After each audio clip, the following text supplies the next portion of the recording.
नमस्कार। तो आज हम एक एक जरा हट के विषय पर आप कह सकते हैं एक गहरी नजर डालने वाले हैं। जी।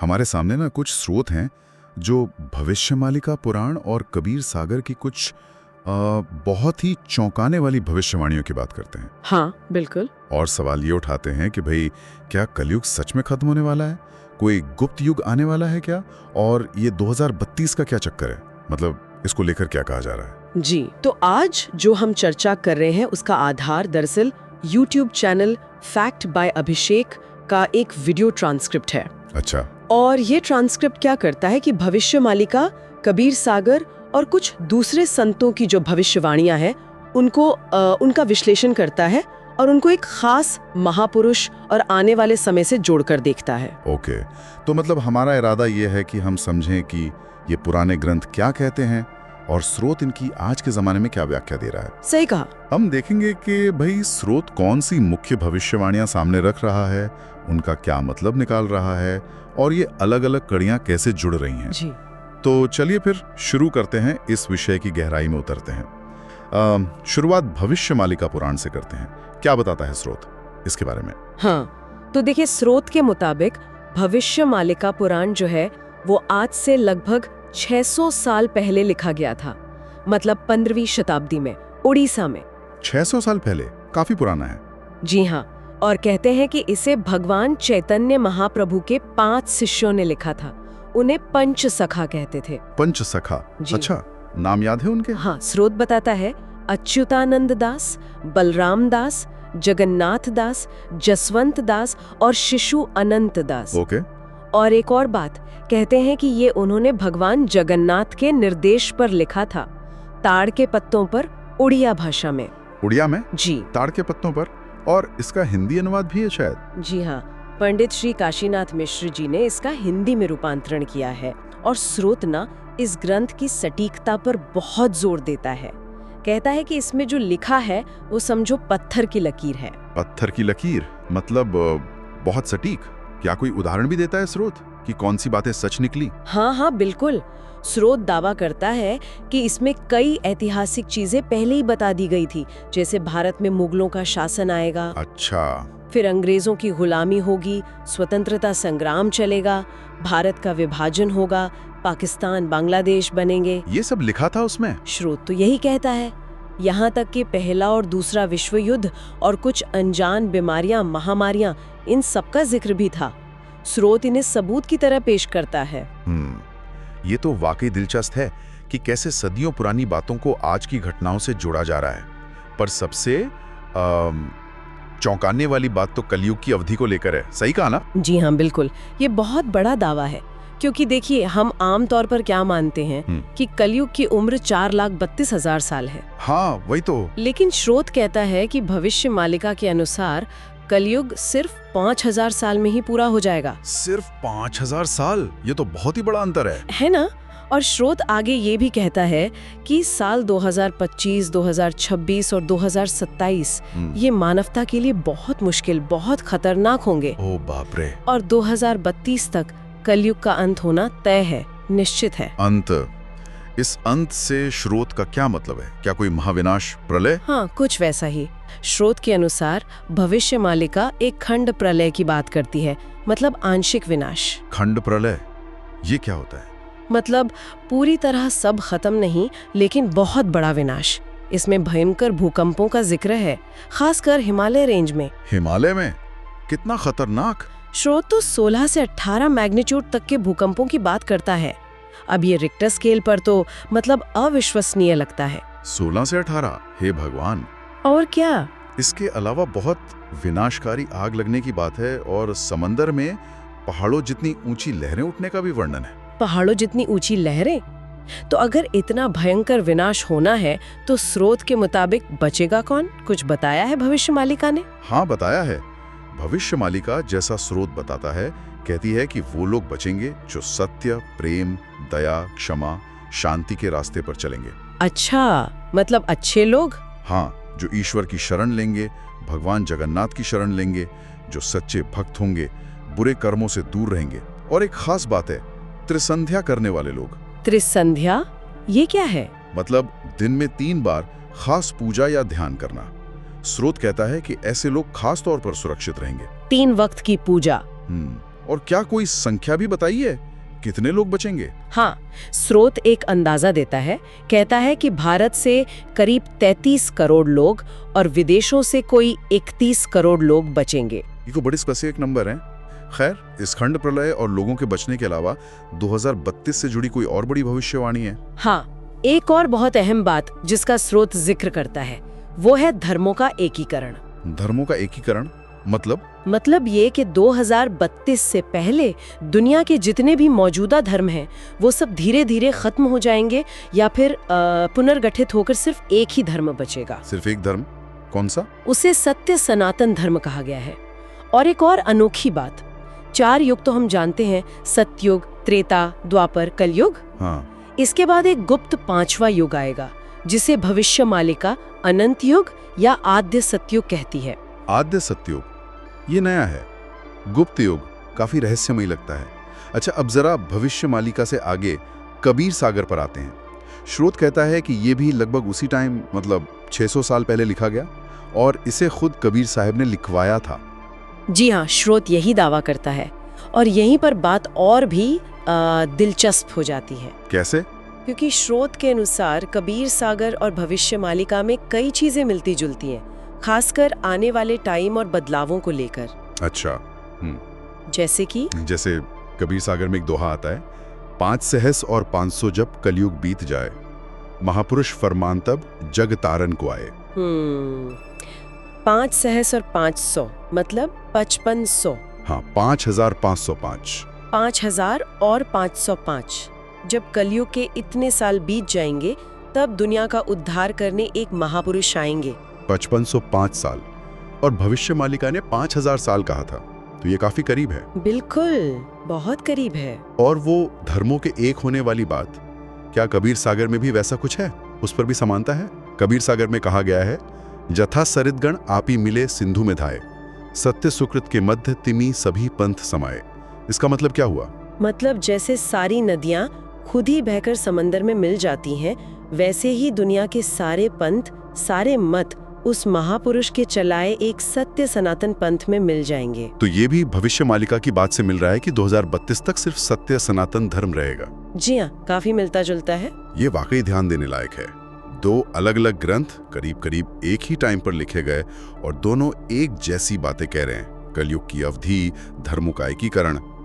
स्रोत इन समानताओं को कैसे देखता है, या वो सीधे उस 5505 साल वाली गणना पर आ जाता है? स्रोत सीधे गणना पर आता है और इसके लिए ना वो 2 किताबों का जिक्र करता है। ज्योतिर्मय ज्योतिर्मठ, लेखक हैं विष्णु दत्त शर्मा, और दूसरी है हिमालय तीर्थ, प्रकाशक रज्जू चक्रवर्ती। ओके। स्रोत कहता है कि इन किताबों को शंकराचार्य और हिंदू समाज मान्यता देते हैं। अब गणना कैसी की गई है वो सुनिए। आदि शंकराचार्य का जन्म ईसा से 508 साल पहले हुआ था। ठीक है, 508 ईसा पूर्व। और उनका जन्म तब हुआ जब कलयुग के 3000 साल बीत चुके थे। अच्छा। तो अगर हम आज मान लीजिए 2024 में हैं, तो कलयुग के कितने साल बीते? 3000 साल शंकराचार्य के जन्म तक, प्लस 508 साल ईसा पूर्व वाले, प्लस 2024 साल ईसवी वाले। तो ये हो गए 3000 प्लस 508 प्लस 2024, 5532 साल। बिल्कुल, 5532 साल। अच्छा, तो ये गणना हमें 5532 साल तक ले आई, लेकिन कबीर सागर ने तो 5505 साल कहा था। तो स्रोत के अनुसार इसका क्या मतलब हुआ? सही सवाल। अगर हम 5532 में से 5505 घटा दी तो बचते हैं 27 साल। 27 साल। इसका मतलब स्रोत के अनुसार कबीर सागर में जो 5505 साल की अवधि बताई गई थी वो आज से 27 साल पहले ही पूरी हो गई। मतलब 1997 में? जी हाँ, वर्ष 1997 में। तो स्रोत के मुताबिक वो खास टाइम जब महापुरुष के आने की बात थी वो 1997 में ही आ चुका था। अब सबसे बड़ा सवाल, ये महापुरुष हैं कौन? क्या कबीर सागर इनकी पहचान के बारे में कुछ बताता है? हाँ, स्रोत कहता है कि कबीर सागर कुछ खास इशारे देता है। पहला, वो महापुरुष कलयुग के 5505 साल बीतने पर आएगा। ठीक है। दूसरा, वो सतनाम का प्रचार करेगा। एक दोहा है, घर घर देखो बोध विचारा, सतनाम सब ठोर उचारा, सतनाम का प्रचार। और तीसरा, वो अपनी वाणी पहले 12वें पंथ में प्रकट करेगा, लेकिन उस पंथ वाले उसके ज्ञान के असली मतलब को, मर्म को समझ नहीं पाएंगे। 12वां पंथ ये कौन सा है? स्रोत के अनुसार ये संत गरीब दास जी का पंथ है। संत गरीब दास जी का जन्म संवत 1774 में हुआ था, मतलब ईस्वी 1717। अच्छा, संत गरीबदास जी का पंथ। तो पहले ज्ञान वहां आएगा, पर लोग समझेंगे नहीं, फिर क्या होगा? फिर कबीर सागर कहता है वो महापुरुष खुद सामने आएगा और जितने भी पंथ चल रहे हैं सबको मिटाकर एक नया 13वां पंथ चलाएगा। सब पंथ मेट कर एक ही पंथ चलावे। 13वां पंथ। और ये किस लिए होगा? ये 13वां पंथ बिचली पीढ़ी यानी मध्य पीढ़ी के उद्धार के लिए होगा, और स्रोत इस बिचली पीढ़ी को भविष्य मालिका वाले आद्य सतयुग से जोड़ता है। ओके, तो इतने सारे संकेत हैं, इन सब के आधार पर स्रोत किस व्यक्ति को वो महापुरुष बता रहा है? स्रोत बहुत साफ तौर पर सीधे सीधे दावा करता है कि ये महापुरुष संत रामपाल जी महाराज हैं। संत रामपाल जी महाराज। अच्छा, स्रोत इसके पक्ष में क्या तर्क देता है? कई तर्क देता है। पहला तो समय का। स्रोत कहता है कि ठीक 1997 में जब कलयुग के 5505 साल पूरे हुए, खुद कबीर परमात्मा संत रामपाल जी से मिले और उन्हें सारनाम देने का आदेश दिया। सारनाम एक खास मंत्र है। 1997 में, ठीक उसी साल। हाँ, स्रोत का यही दावा है। दूसरा तर्क पंथ से जुड़ा है। संत रामपाल जी महाराज संत गरीबदास जी की ही परंपरा से आते हैं, मतलब 12वें पंथ से, और स्रोत उन्हें 13वें पंथ का प्रवर्तक मानता है। ठीक है, समय और पंथ और उनकी शिक्षाएं, क्या वो इन भविष्यवाणियों से मेल खाती हैं स्रोत के हिसाब से? स्रोत तो कहता है हाँ, बिल्कुल मेल खाती हैं। जैसे वो सभी धर्मों को एक करके आदि सनातन धर्म बनाने की बात करते हैं। उनका नारा भी है, जीव हमारी जाति है, मानव धर्म हमारा, हिंदू मुस्लिम सिख ईसाई धर्म नहीं कोई न्यारा। हाँ। ये धर्मों के एकीकरण वाली बात से जुड़ता है। और वो त्रिसंध्या वाली बात याद है? दिन में 3 बार पूजा। हाँ, भविष्य मालिका में थी। स्रोत बताता है कि संत रामपाल जी 1994 से अपने अनुयायियों से त्रिसंध्या करवाते हैं, और इसका प्रमाण स्रोत ऋग्वेद के मंडल 8 सूक्त 1 मंत्र 29 में ढूंढता है, जहाँ लिखा है कि पूर्ण संत 3 समय की साधना करवाएगा। अच्छा, वेद से भी जोड़ दिया। जी, और वो सतनाम और कुछ गुप्त मंत्रों का उपदेश भी देते हैं, जैसा कबीर सागर में संकेत था। स्रोत को शास्त्रों की व्याख्याओं को भी संत रामपाल जी से जोड़ता है, खासकर मंत्रों के बारे में। ये क्या मामला है? हाँ, ये स्रोत के तर्क का एक बहुत महत्वपूर्ण हिस्सा है। स्रोत दावा करता है कि गीता के अध्याय 17 श्लोक 23 में और सामवेद की संख्या 822 में मोक्ष के लिए एक सांकेतिक मंत्र बताया है, ओम तत्सत। ओम तत्सत। हाँ, सुना है। लेकिन स्रोत कहता है कि ये सिर्फ संकेत है, असली मंत्र नहीं। फिर वो कुरान शरीफ का जिक्र करता है। सूरह अश-शूरा 42 की आयत 1-2 में कुछ अक्षर आते हैं, आइन शीन कॉफ। एन शीन कफ, इनका क्या मतलब है? स्रोत कहता है कि आम अनुवादक इनका मतलब नहीं जानते, लेकिन स्रोत की व्याख्या ये है कि ये अक्षर असल में ओम तत्सत के जो असली गुप्त मंत्र हैं उनके पहले अक्षरों के कोड वर्ड्स हैं। कोड वर्ड कैसे? जैसे n = अ, ओम वाले असली मंत्र का पहला अक्षर, सीन = स, तत् वाले असली सोहम मंत्र का पहला अक्षर, और काफ = क, सत वाले असली सतलोक वाले मंत्र का अक्षर। ये तो बड़ी गूढ़ व्याख्या है। और स्रोत दावा करता है कि ये असली वाले मंत्र सिर्फ संत रामपाल जी ही जानते हैं और 1997 से दे रहे हैं। तो इसका मतलब ये हुआ कि स्रोत के अनुसार जो बाकी मंत्र जाप या पूजा पाठ लोग करते हैं, जैसे राधे राधे, ओम नमः शिवाय, हरे कृष्णा या कलमा पढ़ना, वो मोक्ष के लिए काफी नहीं है। स्रोत का तो यही कहना है। वो दावा करता है कि ये सब जाप मोक्ष के लिए व्यर्थ हैं। नमाज या आरती जैसी चीजों को वो मन की शुद्धि के लिए ग्लूकोज जैसा बताता है। ग्लूकोज जैसा मतलब थोड़ा फायदा तो है, जैसे ग्लूकोज से थोड़ी एनर्जी मिलती है, पर ये असली दवा नहीं है। मोक्ष की असली दवा स्रोत के मुताबिक वो नाम मंत्र है जो संत रामपाल जी देते हैं। समझ गया। तो हमने देखा कि स्रोत कैसे भविष्य मालिका, कबीर सागर, उनकी गणनाएं, उनके संकेत, शास्त्रों की अपनी व्याख्याएं, इन सबको संत रामपाल जी से जोड़ रहा है। लेकिन क्या स्रोत यहीं रोक जाता है या और भी भविष्यवाणियों का सहारा लेता है? नहीं नहीं, स्रोत यही नहीं रुकता। अगर हम पूरी तस्वीर देखें तो स्रोत कई और भविष्यवक्ताओं के कथनों को भी संत रामपाल जी महाराज से जोड़ने की कोशिश करता है। कुछ जाने माने, कुछ कम जाने माने। अच्छा, जैसे किसके? जैसे स्रोत मथुरा वाले बाबा जय गुरुदेव का जिक्र करता है। उनकी 1971 की एक भविष्यवाणी का हवाला देता है। बाबा जय गुरुदेव, हाँ नाम सुना है। क्या भविष्यवाणी थी? कहा था कि वो महान उद्धारक भारत के एक छोटे से गांव में जन्म ले चुका है। वो इतिहास का सबसे महत्वपूर्ण व्यक्ति बनेगा, उसे जबरदस्त जन समर्थन मिलेगा और वो एक नया विधान बनाएगा जो पूरी दुनिया पर लागू होगा। एक झंडा, एक भाषा होगी। 1971 में कहा था? हाँ, और स्रोत 7 सितंबर 1971 का एक और बयान बताता है बाबा जय गुरुदेव का कि वो अवतार 20 साल का हो चुका है। 20 साल का। और स्रोत इसे संत रामपाल जी से जोड़ता है, जिनका जन्म 8 सितंबर 1951 को हुआ था। तो 1971 में वो लगभग 20 साल के ही थे। ये तो समय को लेकर एक सीधा कनेक्शन बनाने की कोशिश है। और कोई उदाहरण? एक और काफी लंबा उदाहरण हंगरी के किसी भविष्यवक्ता का दिया गया है।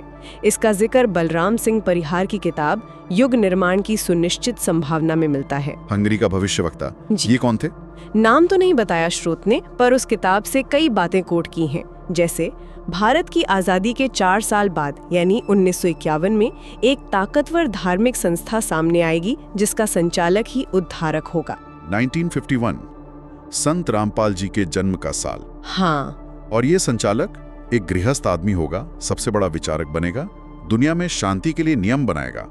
एक और भविष्यवाणी में कहा कि एशिया या भारत के एक साधारण ग्रामीण परिवार में उस महान आत्मा का जन्म होगा जो आध्यात्मिक क्रांति लाएगी। और 1999 का भी एक कथन है कि उस व्यक्ति की अकेली ताकत एक देश के बराबर होगी। वाकई। और क्या उस हंगरी के भविष्यवक्ता ने उस व्यक्ति के हुलिये के बारे में भी कुछ बताया था? हाँ, स्रोत एक सपने का वर्णन करता है जो उस भविष्यवक्ता ने देखा था। उसने एक तालाब के पास एक योगी को देखा। उसकी दोनों भौहों के बीच आधा चांद जैसा निशान था। बाल सफेद थे, सादे सफेद कपड़े पहने थे, रंग गोरा था और पैरों में चमड़े की चप्पलें नहीं थीं। चमड़े की नहीं? हाँ, स्रोत यहाँ खास तौर पर कहता है कि संत रामपाल जी चमड़े का इस्तेमाल नहीं करते हैं और न अपने अनुयायियों को करने देते हैं। अच्छा। इसी किताब में नोस्ट्राडेमस के संकेतों का भी हवाला है। कहा गया कि उस व्यक्ति के माथे पर चांद होगा, सादे कपड़े पहनेगा और उसके 2 विवाह, 2 बेटे और 2 बेटियां होंगी। स्रोत इस पारिवारिक डिटेल को भी एक अहम संकेत मानता है। 2 विवाह, 2 बेटे, 2 बेटियां, ये तो बहुत ही स्पेसिफिक जानकारी है। जी, स्रोत इन सबको संत रामपाल जी से जोड़ रहा है। तो हंगरी के भविष्यवक्ता बाबा जय गुरुदेव, क्या भारत के और संतों की भविष्यवाणियों का भी जिक्र है? हाँ, कई हैं। स्रोत राजस्थान के लोक देवता बाबा रामदेव जी की किताब 24 प्रमाण का हवाला देता है। बाबा रामदेव जी, राजस्थान वाले? हाँ, उसमें कहा गया है कि वो महापुरुष जाट जाति में जन्म लेगा और कवि यानी कबीर साहिब की महिमा गाएगा। एक पंक्ति है, नगर कोट नहीं जाट कहाँ से, मुख बंद हो कवि गुण गासे। और संत रामपाल जी जाट है? स्रोत बताता है कि हाँ, वो जाट किसान परिवार में जन्मे हैं और कबीर साहिब की शिक्षाओं का प्रचार करते हैं। इसी किताब में ये भी लिखा है कि वो महापुरुष हरियाणा में आएगा। हर आसी हरियाणे तोरण है हरियाणा में। हाँ, संत रामपाल जी का जन्म धनाना गांव सोनीपत में हुआ था, जो पहले पंजाब में था पर 1966 में हरियाणा का हिस्सा बन गया। और ये भी कहा गया है कि वो कलयुग में सतयुग जैसा माहौल लाएगा। अच्छा। और संत गरीबदास जी, जिनका जिक्र पहले भी आया था, उनकी वाणी में भी कुछ है। हाँ, उनके सूक्ष्म वेद से एक लाइन ली गई है, सदगुरु दिल्ली मंडल आयसी, सूती धरणी सुम जगाएसी। मतलब वो सदगुरु दिल्ली मंडल इलाके में आएगा और सोई हुई आत्माओं को जगाएगा। स्रोत के अनुसार धनाना गांव दिल्ली मंडल में ही आता है। और कोई? गुरु नानक देव जी की भाई बाले वाली जन्मसाखी का भी हवाला है, जिसमें कहा गया है कि कबीर जी और नानक जी के बाद जो महान संत आएगा वो जाट जाति का होगा। तो मतलब स्रोत ने भविष्य मालिका, कबीर सागर, जय गुरुदेव, हंगरी वाले भविष्यवक्ता, नोस्ट्राडामस, बाबा रामदेव जी, गरीबदास जी, गुरु नानक देव जी, इन सब की भविष्यवाणियों की कड़ियां जोड़कर संत रामपाल जी महाराज को ही वो आने वाला महापुरुष साबित करने की कोशिश की है। जी बिल्कुल, स्रोत का पूरा जोर इसी बात पर है। लेकिन इतने सारे दावों के बाद एक सवाल फिर से मन में आता है, क्या स्रोत ये कह रहा है कि 2032 में कलयुग पूरी तरह से खत्म हो जाएगा, जैसे युग परिवर्तन? नहीं, और यहीं पर स्रोत एक बहुत जरूरी बात साफ करता है। वो कहता है कि कलयुग अभी खत्म नहीं हुआ है, उसकी कुल उम्र वही 4,32,000 साल ही है। अच्छा, तो फिर ये 2032 का अंत क्या है और वो आद्य सतयुग? हाँ, स्रोत कहता है कि अभी जो समय आ रहा है, जिसे भविष्यमालिका आद्य सतयुग और कबीर सागर पिछली पीढ़ी कहता है, वो असल में कलयुग के अंदर ही एक सुनहरा दौर होगा, एक गोल्डन पीरियड। कलयुग के अंदर ही? जी हाँ, इस दौर में स्रोत के मुताबिक सत्य सनातन धर्म की स्थापना होगी और हजारों साल तक सतयुग जैसा अच्छा शांति वाला माहौल रहेगा। और स्रोत का दावा है कि इस आद्य सतयुग को लाने वाले संत रामपाल जी हैं। तो फिर कलयुग का असली वाला अंत कब होगा और कैसे? स्रोत के अनुसार कलयुग का जो असली अंत है, जिसे वो तीसरा चरण कहता है, वो बाद में आएगा। उस समय कल्कि अवतार आएंगे। कल्कि अवतार? हाँ, उनका जिक्र तो है। कहते हैं कि वो राजा हरिश्चंद्र की आत्मा होंगे।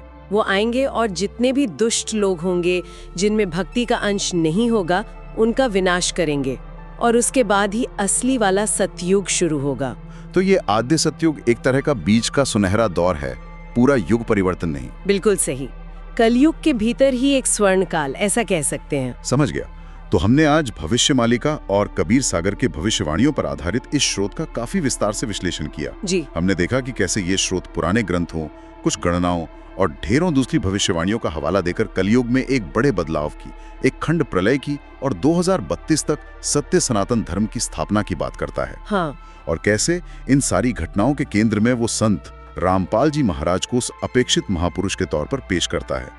और साथ ही ये भी साफ करता है कि ये आद्य सतयुग है, कलयुग का पूरा अंत बाद में कल्कि अवतार करेंगे। बिल्कुल, ये विश्लेषण हमें ये दिखाता है कि किस तरह से पुराने धार्मिक ग्रंथों और भविष्यवाणियों की व्याख्याएं आज के जमाने की घटनाओं और व्यक्तियों से जोड़ी जा सकती हैं। सही बात है। और कैसे अलग-अलग संकेत, गणनाओं और कोड्स का इस्तेमाल करके एक खास नतीजे या दावे को सही ठहराने की कोशिश की जाती है। तो इस सारी जानकारी का आखिर मतलब क्या निकाला जाए? ये हमें सोचने पर मजबूर करता है कि ये भविष्यवाणियां किस तरह हमारे विश्वासों को, हमारे दुनिया को देखने के नजरिए को प्रभावित करती हैं। हाँ, और ये भी दिखाता है कि कैसे एक ही भविष्यवाणी या संकेत की अलग-अलग लोग या समूह अपने अपने तरीके से व्याख्या कर सकते हैं। बिल्कुल। और ये भी सोचने वाली बात है कि कैसे अलग-अलग आध्यात्मिक परंपराएं, चाहे वो कितनी ही अलग क्यों न दिखती हो, कभी-कभी अपने ग्रंथों में एक जैसे विषयों या सिंबल्स को जगह देती हैं। जैसे युग का अंत, उद्धारक का आना, धर्म का एक हो जाना। हाँ, और इनकी व्याख्याएं समय और संदर्भ के साथ बदलती रहती हैं। सही कहा, निश्चित रूप से। तो आज की चर्चा के बाद श्रोताओं के लिए सोचने का बिंदु यही है कि भाई, ये सब जानने के बाद क्या हम इस पर सोच सकते हैं कि भविष्यवाणियां हमारे विश्वासों को कैसे बनाती बिगाड़ती हैं, और अलग अलग परंपराएं एक जैसी लगने वाली भविष्यवाणियों को कैसे समझती हैं और कैसे समझाती हैं। जी, ये वाकई विचार करने योग्य प्रश्न है। तो इन सवालों पर जरूर सोचिएगा। अगली बार फिर मिलेंगे एक और विषय की ऐसी ही गहरी पड़ताल के साथ। नमस्कार। नमस्कार।